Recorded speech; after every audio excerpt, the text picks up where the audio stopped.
Bonjour, chers téléspectateurs. Nous continuons notre série Jeunes et croyants. Aujourd'hui, nous avons le plaisir de rencontrer Alejandra Soto, qui est responsable des JMC, Jeunesse Mariale de Jersey. Et à l'intérieur de ce groupe de jeunes, il y a aussi un groupe qui se prépare à aller aux Jeunesse mondiale, Journée mondiale de la jeunesse à Lisbonne, les JMJ. Bonjour Alexandra. Bonjour. Ça fait plaisir, merci d'être là. Merci beaucoup de m'avoir invitée. Alors Alexandra, on commence un peu toujours avec la même question. Nos téléspectateurs la connaissent. Comment, en 2023, au Québec, une jeune femme comme toi peut croire, peut avoir un engagement avec l'Église? Qu'est-ce qui s'est passé? Je peux dire que c'est beaucoup grâce à mes piliers de foi. Je suis d'origine mexicaine, donc de par ma famille qui est très chrétienne et puis pratiquante, et puis la culture dans laquelle je suis née. Donc, ça m'a donné cette force-là, ces piliers-là, pour me retrouver aujourd'hui à vivre ma foi vraiment pleinement. Dans une autre culture. Tu es arrivée à 14 ans, je crois, au Québec, hein? Oui. À ce niveau-là, au niveau dont tu parles, tu as probablement vécu des chocs culturels. Oui, effectivement. Donc, laisser tout tomber de mon pays, arriver dans une culture donc, où je vivais pleinement ma spiritualité, tout était, j'avais des bases où ma réalité en était une, et puis j'arrive au Québec avec évidemment plein d'autres réalités, mais la réalité de la religion m'a beaucoup touchée. Donc c'était oui un choc de voir à quel point ici c'était différent. Presque plus personne ne croit en Dieu, ne pratique plus. Puis je me rappelle m'être posé la question, pourquoi les gens utilisent des mots d'église pour vouloir faire souhaiter du mal à quelqu'un. Exemple, c'est quelque chose qui m'avait beaucoup bouleversée. Donc nous, on avait l'habitude aussi souvent au Mexique, à chaque fois qu'on passait devant une église, donc de faire le signe de la croix. Puis donc, on arrive ici, moi, avec mon habitude, et puis avec les années, je me rendais compte que finalement, j'étais gênée de le faire parce qu'ici, personne ne le faisait. À ce niveau-là, oui, beaucoup de chocs culturels, mais heureusement, j'ai retrouvé une église tout de suite en arrivant où j'ai pu vivre ma foi. Ça se faisait en espagnol parce que je ne parlais pas un mot en français. Donc, j'ai retrouvé une communauté à Montréal de messe en espagnol. D'ailleurs, je continue à y aller de temps en temps aussi.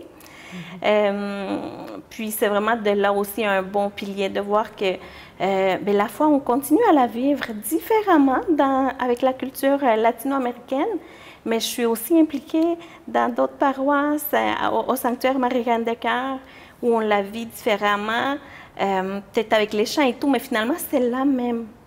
C'est la même foi. Donc je continue à vivre.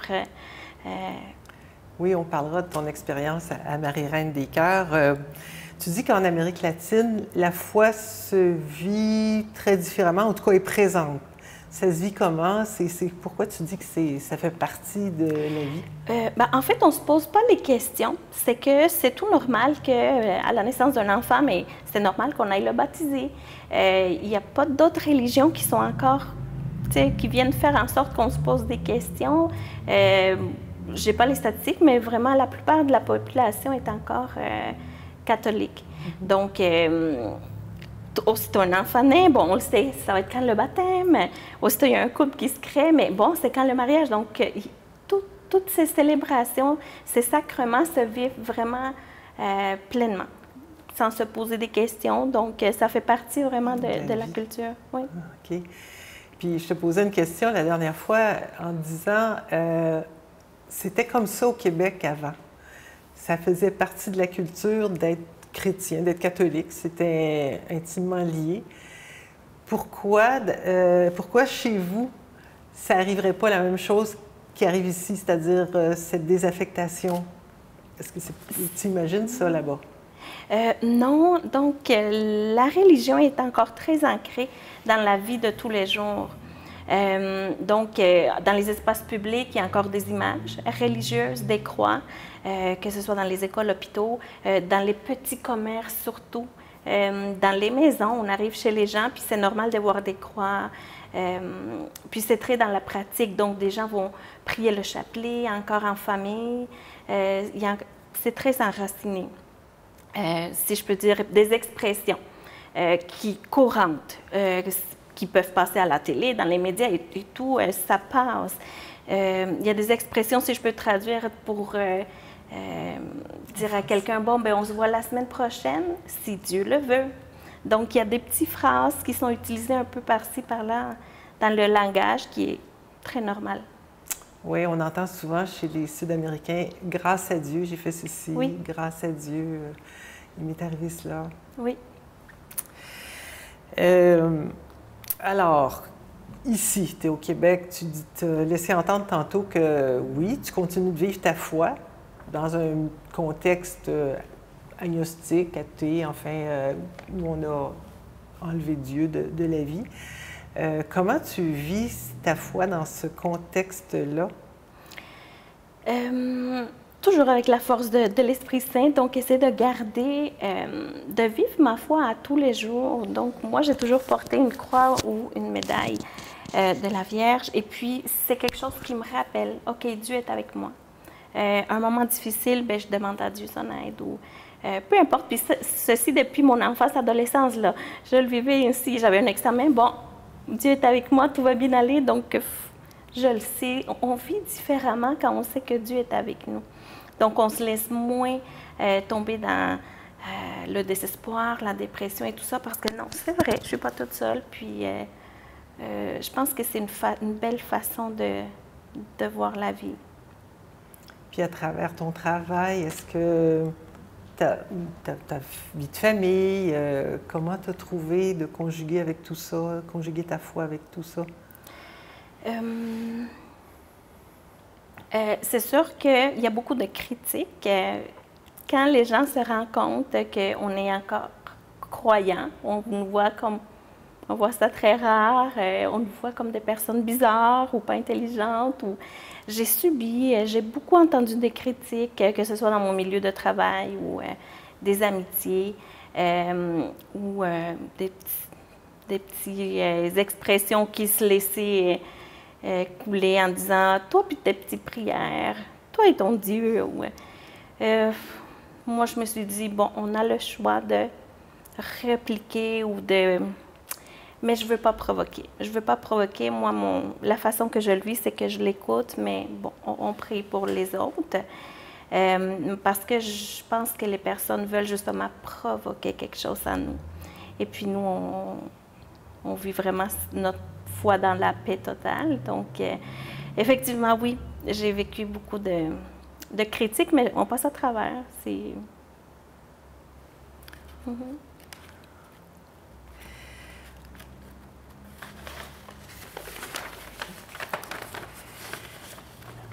Comment tu vis à travers toi-même pour ressourcer ta foi? Donc, on a la pratique justement de...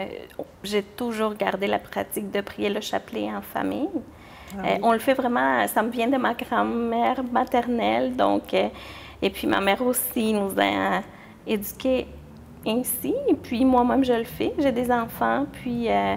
on prie le chapelet. Oui. Des fois, ce n'est pas le chapelet au complet, mais ça va être une dizaine. Donc, on continue à prier, on continue à aller à la messe à chaque dimanche. Les fêtes spéciales de l'Église, mais on les vit, on participe à l'Église. Donc, depuis que je suis arrivée, j'essaie d'être impliquée, que ce soit dans la lecture, pendant la messe, que ce soit à la chorale. J'ai déjà été catéchète aussi à un moment. Et puis, simplement de continuer à être impliquée à l'Église. Tu parlais de ta distance que tu as prise avec la télé. Et oui. Comment tu la remplaces? Bien, en fait, c'est que pour moi, le fait de rester assise à écouter la télévision, pour moi, c'est vraiment de... Je le vois comme si on subit qu'est-ce que la télévision veut qu'on pense, comment qu'on veut Et puis, c'est pas trop ma façon de voir la vie. Je vais plutôt aller chercher les ressources qu'on trouve sur le web. Et puis, parce qu'on trouve tellement de belles choses, infinies. C'est là que je vais aller chercher donc des réflexions de l'Évangile, où je vais juste entendre, il y a plein de prêtres qui font en fait, que ce soit par Instagram, Facebook, YouTube, on apprend beaucoup. Donc, c'est vraiment infini là, ce qu'on peut trouver sur le web. Donc, si j'ai un petit moment libre, je vais vraiment aller voir ce type d'enseignement-là, catéchètes qu'on peut trouver. Des fois, c'est des vidéos très courtes, de 2 minutes, là, qui font en sorte que, bon, la pensée, une petite méditation, si on n'a pas beaucoup de temps, mais si j'ai une demi-heure, là, mais je vais aller chercher un petit peu plus de contenu intéressant. Puis tu disais que tes enfants, c'est des Québécois. Oui. Puis, ils acceptent de prier comme ça dans cette...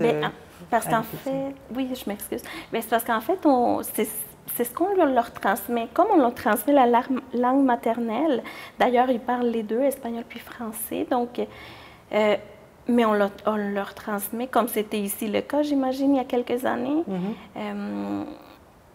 Je pense que l'idée, c'est vraiment de continuer à leur donner, à leur transmettre cette richesse-là.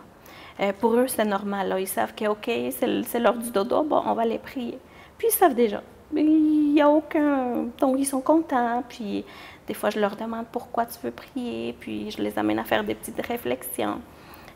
Pour qui t'aimerais prier? Fait que moi, je veux vraiment continuer à leur inculquer ces belles valeurs. Hein? C'est vraiment des valeurs importantes pour tous les domaines de la vie. Et ça veut dire qu'ils ont une grande confiance parce que dans leur entourage, ils voient bien que c'est pas très commun. Non, mais comme ils vont à l'église, ils rencontrent d'autres enfants aussi. Les cours de catéchèse, donc ils savent que oui, il y a d'autres enfants qui suivent des cours, qui croient. C'est pas à l'école, par contre, mais ça existe. OK, donc ils ont comme un groupe d'appartenance. Oui. C'est ça. Et comment tu es arrivée au sanctuaire Marie-Reine des Cœurs? Donc, j'ai décidé d'aménager à Rawdon. Ça fait un peu plus qu'un an et demi. Puis je l'ai trouvé vraiment par hasard. Sur l'autoroute, j'ai vu vraiment l'annonce Sanctuaire Marie-Reine des Cœurs. Donc, ça m'a tout de suite interpellée. Ah, à un moment donné, il faut vraiment que j'aille le voir. Puis je suis passée 1, 2 fois, puis non, à un moment donné, bon, on va y aller, on va aller voir le sanctuaire. Puis c'est vraiment un endroit très beau. J'ai beaucoup aimé, il y a une paix extraordinaire. J'ai découvert une belle communauté. Puis j'ai commencé à y aller là depuis. L'idée justement, il y a une belle communauté, à peu près une 50aine de personnes qui font du sanctuaire leur paroisse, mais c'est un lieu de pèlerinage aussi, tout l'été, à chaque fin de semaine. Donc, il y a beaucoup de personnes qui arrivent de partout au sanctuaire et puis qui viennent chercher la foi. C'est un endroit très intéressant à visiter aussi. D'accord. Et il y a un engagement qui s'est profilé, les JMC. Comment t'en es arrivé à être responsable des JMC? En fait, c'est parti d'il y a janvier 2019, quand j'ai participé aux Journées mondiales de la jeunesse à Panama.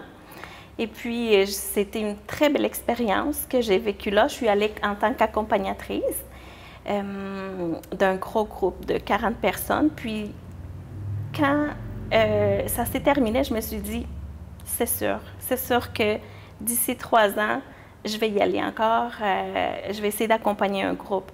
Ne sachant pas trop où, quand et tout, une fois que j'étais au sanctuaire, à un moment donné, j'ai approché le prêtre et je lui ai dit, est-ce que ça existe ici un groupe pour la GMJ? Il me dit non, mais on peut le créer. Donc, c'est parti comme ça. Et puis, oui, à partir de ce moment-là, on s'est rencontrés pour agencer le tout. Puis, il y a beaucoup de jeunes qui ont entendu l'appel et puis qui se sont joints à ce groupe-là. Une 12aine de jeunes là, qui sont en ce moment qui font partie du groupe Jeunesse Mariale de Chertsey. Et là-dedans, il y en a qui vont au JMJ. Oui, effectivement, c'est pas... ce qu'on veut, en fait, c'est que ce groupe-là, on veut vivre notre foi de différentes façons. Quelques-uns ne peuvent pas nécessairement participer aux Journées de la jeunesse à Lisbonne cet été, mais on fait partie du groupe de Chertsey. Donc, quelques-uns, oui, on se prépare, puis on part cet été. D'accord. Qu'est-ce que ça va permettre, ce voyage-là? Acquérir une richesse incroyable. C'est fou à quel point chacun va le vivre différemment. Mais c'est sûr qu'il y a une richesse pour chacun. Il va y avoir un appel qui va peut-être les bouleverser au moment donné, mais qui va se placer avec le temps. Je suis certaine qu'il va y avoir une richesse. Et toi, quand tu l'as vécu au Panama, ça a été quoi que tu as réalisé en faisant les JMJ? Si je peux le dire en une petite phrase, c'est que je me suis dit, on n'est pas tout seul. Et c'est cette phrase-là qui m'a fait créer ce groupe-là pour dire, les jeunes qui se trouvent ici à la Naudière, isolés un peu partout, dans des petites paroisses, doivent savoir qu'ils ne sont pas tout seuls, doivent savoir qu'on est des milliers et des millions de jeunes partout dans le monde, qu'on vit la foi. C'est vraiment ce que je veux leur faire découvrir, parce que c'est vraiment ce qui m'a fait des... C'est ce qui m'a étonnée de dire, waouh, autant de jeunes, on vit notre foi ouvertement, sans crainte, et puis on est libre, on l'exprime, on chante, on danse et tout ça parce qu'on est croyant.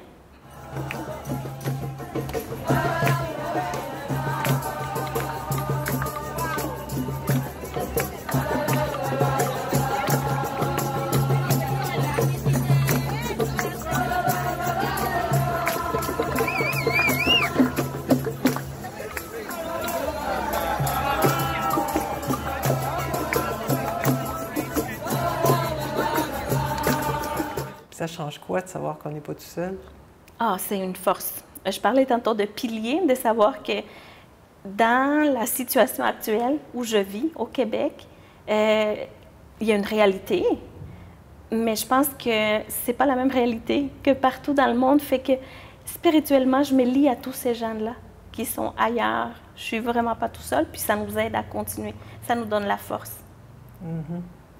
Parce que si on se réfère à la réalité du Québec, c'est un peu désespérant d'adhérer. Bien, effectivement, qu'il n'y a pas beaucoup de place pour les jeunes de choisir, de croire, parce que si c'est plus à l'école, si c'est plus les parents, si c'est plus dans la société qu'on entend parler de Dieu, il faut vraiment qu'il y ait l'appel de se déplacer dans une paroisse pour commencer à découvrir. Je vois ça effectivement comme un défi pour les personnes qui sont ici, mais Dieu travaille à travers les cœurs, donc c'est pas cause perdue. Au contraire, moi, je mets mon petit grain de sel pour que des gens puissent se retrouver, justement, qui ne sont pas tout seuls. D'accord. Et vous avez d'autres activités, les JMJ, en ce moment? On fait beaucoup d'activités. On a fait une tradition. Maintenant, à chaque fin de messe au sanctuaire, on offre des boissons chaudes, café, chocolat chaud.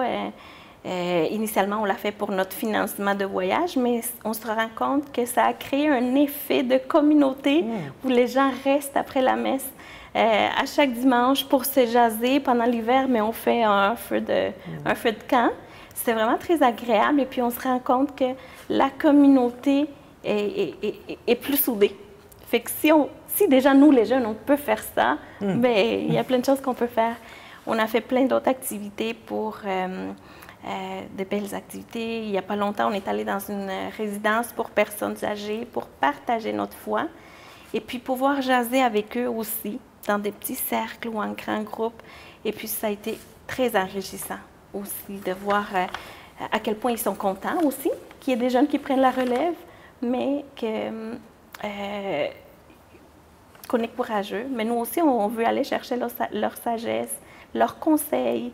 On a fait des activités bowling, entre autres. Là.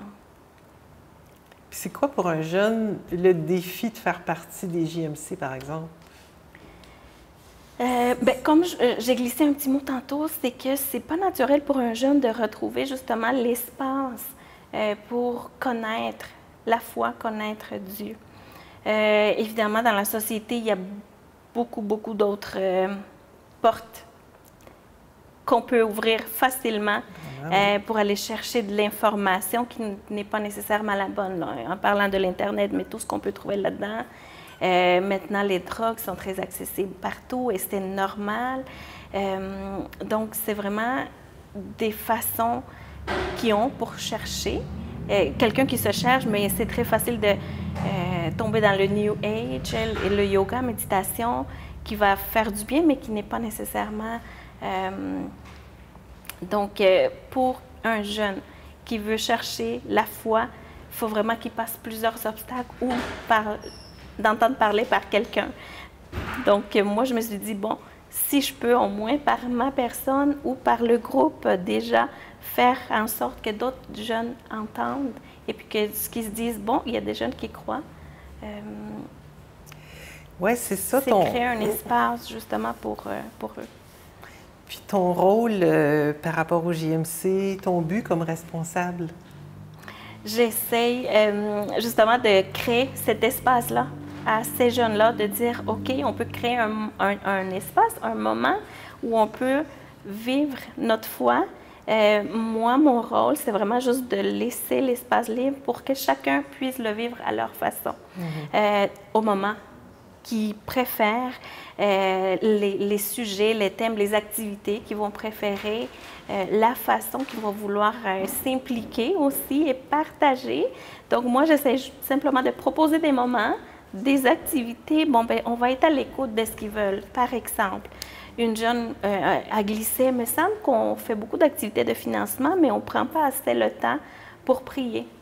Et voilà, pourquoi pas, maintenant c'est parti, tous les mardis à 20h, on prie le chapelet par appel vidéo. Donc on lance l'appel au groupe, ceux qui peuvent, ils vont répondre, mais à chaque mardi, des fois on peut être 4, des fois on peut être 6, ça dépend, mais au moins l'appel est lancé. Et puis, tu as probablement d'autres rôles aussi au niveau de l'orientation de ces jeunes-là en tant que responsables. Au niveau de leur faire connaître certaines ressources sur le web, qu'est-ce que tu offres aussi? Est-ce qu'il y a une formation qui va avec ça? Ou... En fait, le but, c'est ça justement, qu'on puisse, comme cette fin de semaine, on va avoir une retraite spirituelle. Des fois, j'aime ça dire, OK, écrivez une question que vous aimeriez poser. On la met au panier, puis à un moment donné, le prêtre est là pour pouvoir... répondre à la question ou c'est vraiment permettre un espace plus qu'autre chose. Là. Je ne suis pas là pour dire ça va être quoi ce groupe-là, où il s'en va, mais vraiment laisser l'espace pour qu'on puisse vivre notre foi librement et puis comme chacun veut le sentir, toujours avec la guide d'un prêtre, un guide spirituel là, qui est là aussi pour nous soutenir. Ah oui. Puis est-ce que vous allez... qu'est-ce que vous allez faire dans cette retraite? C'est quand même une retraite qui va réunir tous ces jeunes-là pendant une fin de semaine complète dans des ermitages, dans un lieu retiré. En fait, il va toujours avoir un volet vraiment d'activité pour nous rassembler parce qu'on est toujours en train de travailler pour nos activités, mais c'est vraiment pour prendre le temps d'être ensemble. Ça aussi, c'est important, nous connaître avant notre périple au Portugal, mais c'est important qu'on se connaisse ici, puis qu'on partage, puis qu'on soit dans une ambiance aussi plus tranquille, hein, parce que maintenant, ça roule partout. On ne prend pas assez le temps de prier, de réfléchir ou de partager simplement. Fait qu'on veut juste simplement permettre ce moment. Oui. Et il y a les JMJ, il y a les JMC. Les JMC ne vont pas tous nécessairement au Portugal. Donc, il va y avoir la suite après votre voyage. C'est quoi la suite que tu envisages pour les JMJ et puis les JMC là, qui les incluent? Oui, en fait, JMJ, donc les Journées mondiales de la jeunesse, on est quelques-uns. On est 8 personnes à partir à Lisbonne. pour vivre ça avec les millions de jeunes, avec le pape et tout. Le programme est déjà défini, tout est organisé, on est prêt. JMC, donc on a décidé de nous appeler Jeunesse Mariale de Chertsey, vu que c'est là qu'on se réunit, au sanctuaire Marie-Reine des Cœurs. Et puis, on veut que ce soit un groupe qui reste, qui n'est pas nécessairement seulement pour les GMJ, parce qu'il y a d'autres personnes qui sont là pour vivre notre foi, même s'ils ne vont pas aux Journées mondiales de la jeunesse. Donc, ce groupe-là, on vit notre foi, puis après les GMJ, on veut partager justement avec la communauté qui nous a beaucoup soutenus, et puis partager notre expérience, ce que ça nous a apporté à chacun, puis on veut le faire vraiment un peu partout dans la région. D'accord. Et toi, qu'est-ce que tu portes par rapport à tout ce rôle, cette responsabilité que la vie t'a amené à prendre? Sincèrement, moi, tout ce que je dis, c'est « Seigneur, fais à moi selon ta volonté ». Donc, il va m'amener où il veut, comme il veut. Moi, je laisse simplement libre à lui, là, pour qu'il puisse faire avancer les choses. Je mets mon petit grain de sel, simplement. Alors, Alexandra, si tu veux bien préciser le contexte là, pour s'il y a des jeunes qui sont à l'écoute puis qui seraient intéressés à se joindre à vous. Donc, ils cognent à quelle porte? Comment embarquer dans ce beau cheminement de réflexion, de foi? Bien, sur le web, il y a beaucoup de groupes, mais en fait, nous, on est la Jeunesse Mariale de Chertsey au sanctuaire Marie-Reine des Cœurs. Il y a toujours le site Internet Marie-Reine des Cœurs, et puis pour rentrer en contact avec nous, c'est assez facile. D'accord. Alors, chers téléspectateurs, vous allez pouvoir, grâce aux photos qu'Alexandra a présentées, avoir un aperçu de cette belle vie d'équipe qui se déroule dans ce contexte. Merci beaucoup, Alejandra, de ta collaboration, du temps que tu as pris pour communiquer ton bel engagement de foi. Et on vous souhaite à toi et à ton équipe un magnifique voyage à Lisbonne. Merci beaucoup. Puis surtout aussi, merci pour laisser un espace, justement, qui peut être diffusé. Puis si ça peut aller chercher quelqu'un, tant mieux. Merci beaucoup. Merci.